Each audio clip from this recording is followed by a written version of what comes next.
In the Bronx, an unhinged man attacked an MTA bus driver on New Year's Day.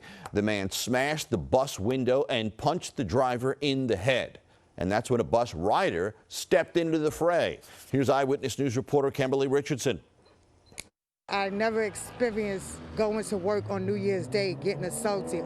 This is how the man who attacked Charlene Alston got to her, smashing the driver's side window of the bus she was operating. Punching me, punching me, punching me.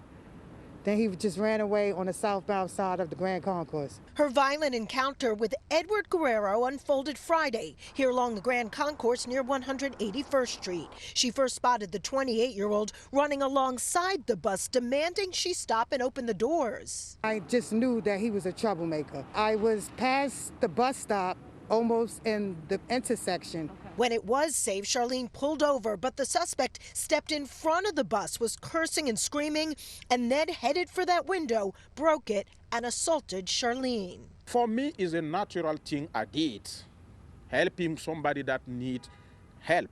Yambwe Pierre Bama was riding on that bus, ran after, fought the suspect, and made this promise. I'm not letting you go till the police come. And then he say you're gonna bite me. I'm like, I'll take all your teeth out. Police did arrest the suspect. Yambwe tells me in that moment he didn't think of his own safety, only something he learned growing up in West Africa. Sometimes you have to try to lose your life to save somebody. That's what I know. I just try to help her. Charlene will never forget it. You was an angel sent. We need more people like you to not just sit there when we're just simply doing our job. So I just want to say thank you. Kimberly Richardson, Channel 7, Eyewitness News.